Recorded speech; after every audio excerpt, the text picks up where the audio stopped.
প্রতিটা মানুষ নিজের উপকারের কথা মনে রাখে, কাকে কখন কিভাবে সে উপকার করেছিল।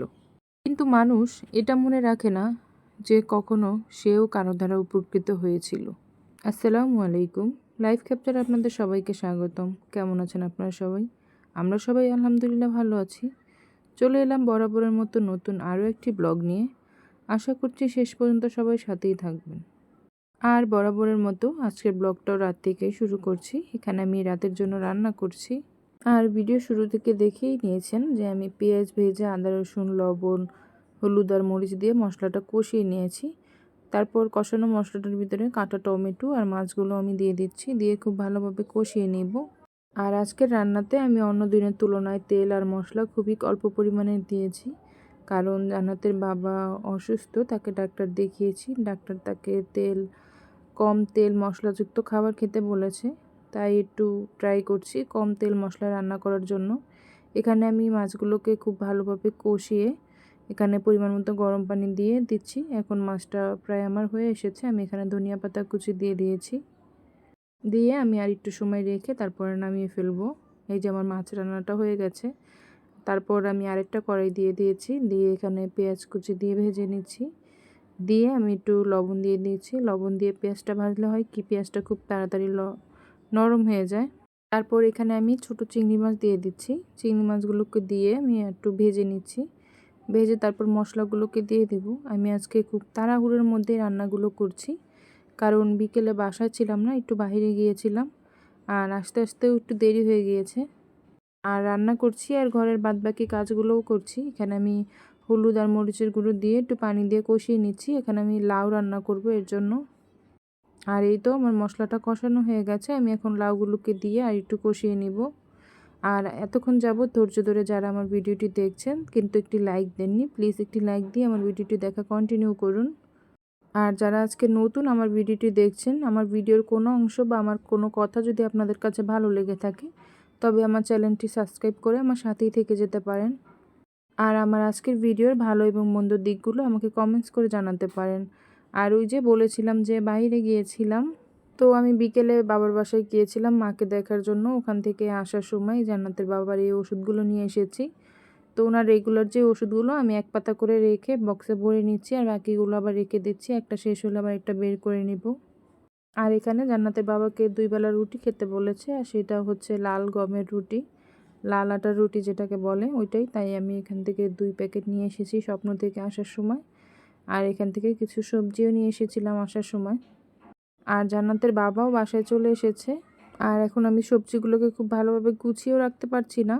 রান্নার জন্য যতটুকু প্রয়োজন অতটুকুই নিয়ে আমি বাকিগুলো আবার যেভাবে আছে ওইভাবেই ফ্রিজে রেখে দিচ্ছি, পরে বের করে আবার গুছিয়ে রাখবো। স্বপ্নে গিয়েছিলাম, ওখান থেকে কিছু নুডলস আর কিছু বিস্কিটও নিয়ে এসেছি বাচ্চাদের জন্য। আর ওরা বিস্কিট এখান থেকে কিছুটা খেয়েও নিয়েছে, 2 প্যাকেটের মতো। আর বাকিগুলো আমি এখানে গুছিয়ে রেখে দিচ্ছি। আর আজকে আমিও বিস্কিট নিয়ে এসেছি, আর জান্নাতের বাবাও আসার সময় বাচ্চাদের জন্য বিস্কিট নিয়ে এসেছে। আর এই যে আমার লাউটা কষানো হয়ে গেছে, কষানোর ভিতরে অনেকটা পানি বের হয়ে গিয়েছে। আমি এখন এটাকে খুব ভালোভাবে রান্না করে নিব। আর এই যে জান্নাতের বাবা এই বিস্কিটগুলো নিয়ে এসেছে বেকারি থেকে। বিস্কিট খেতে খেতে না এখন বিস্কিটের উপরে কেন জানি একটা অনীহা এসে পড়েছে, এখন আর অতটা খেতে ভালো লাগে না। তারপরেও কিছু করার নেই, গ্যাস থাকে না ঠিকমতো বাসায়, তো এরকমভাবে কোনো নাস্তাও তৈরি করে খাওয়ানো যায় না বাচ্চাদেরকে, আর নিজেও খাওয়া যায় না। তাই অসময়ের সঙ্গী আমাদের এই বিস্কিটগুলোই। আমি এখান থেকে কিছু বিস্কিট এখন আমার রেগুলার যে জারগুলোতে থাকে ওগুলোতে রেখে দিব, আর বাকিগুলো আমি আবার প্যাকেট করে রেখে দিব। আর এই যে আমার লাউ রান্নাটাও হয়ে গেছে। আমি এখানে কিছু ধনিয়া পাতার কাঁচামরিচ দিয়ে দিচ্ছি। আমি এখন এটাকে নামিয়ে ফেলবো।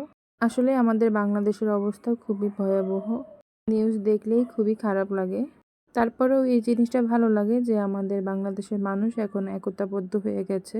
দেখা যাচ্ছে সবাই সবাইকে সাহায্য করার জন্য এগিয়ে আসছে। এরকম আমি আর কখনোই দেখিনি, এই ফার্স্ট টাইম দেখলাম যে এত পরিমাণের মানুষ এগিয়ে আসছে আর এত ত্রাণ উঠাচ্ছে।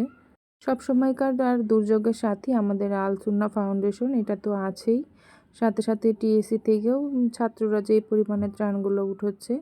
আর এগুলো ছাড়াও এখনকার প্রত্যেকটা এলাকার হুজুর বলেন মসজিদ থেকে বলেন সব জায়গা থেকেই প্রচুর পরিমাণ ত্রাণ উঠিয়ে মানুষকে দেওয়া হচ্ছে। এই জিনিসটা টিভিতে যখন দেখি তখন খুবই ভালো লাগে। এর ভিতরে গতকাল আরেকটি নিউজ শুনলাম, বিপদ যেন আমাদের পিছুই ছাড়ছে না।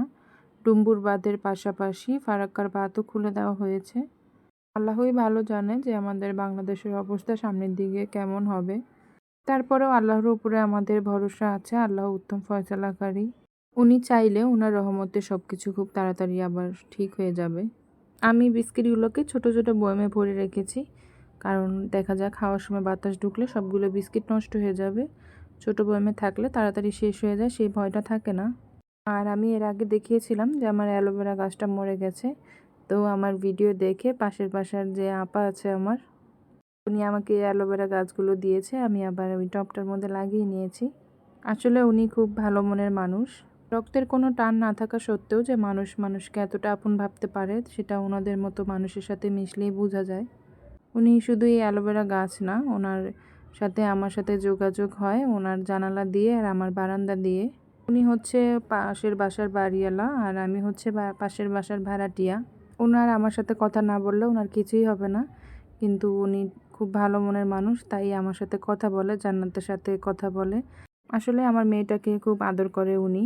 ভালো মন্দ যখনই যা রান্না করে আমাদের সাথে শেয়ার করেই খায়। আর আমারও কোনো বোন নেই, বড় গলায় ওনাকে আপা ডাকতে আমারও খুব ভালো লাগে। মনে হয় যে অপূর্ণ জায়গাটা ছিল ওইটা কিছুটা হলেও পূরণ হয়। আর এখানে আমি জান্নাতের বাবার জন্য রাতের রুটি বানিয়ে নিচ্ছি। আর এগুলো লাল আটার রুটি, তাই এরকম লাল লাল দেখাচ্ছে। আর ওনাকে খাবার দিয়ে দিয়েছি। আর আজকে আমিও রুটি খাবো ওনার সাথে। আর এখানে কিছুটা রুটি আমি বানিয়ে ওনাকে খাবার দিয়ে দিয়েছি, ওনার খিদা লেগেছে বলে। আর বাকি রুটিগুলো আমি রাতের খাবারের পরে বানিয়ে নিয়েছি।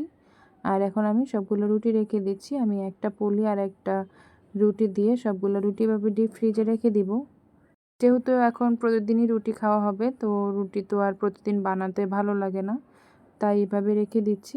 আর এই পলিগুলো আমি যে ফ্রোজেন রুটি কিনে নিয়ে এসেছিলাম, ওই ফ্রোজেন রুটিগুলোর সাথে এরকম পলিগুলো পাওয়া যায়। আর আমি দেখা যায় যখন রুটিগুলো ভাজা হয়, রুটির যে পলিগুলো আবার জমা হয়, ওগুলো আবারও সেই বক্সে ভরে আবারও সেই ডিপ ফ্রিজে রেখে দিই, তাহলে পলিগুলো আর নষ্ট হয় না আর ধোয়া মোছারও কোনো ঝামেলা থাকে না। আর আজকের জন্য এটুকুই। রুটি গুছাতে গুছাতে আপনাদের সাথে বিদায় নিচ্ছি। যারা এতক্ষণ যাবত ধৈর্য ধরে আমার ভিডিওটি দেখছেন, তাদেরকে অসংখ্য ধন্যবাদ জানিয়ে আজকের জন্য বিদায় নিচ্ছি। আসসালামু আলাইকুম।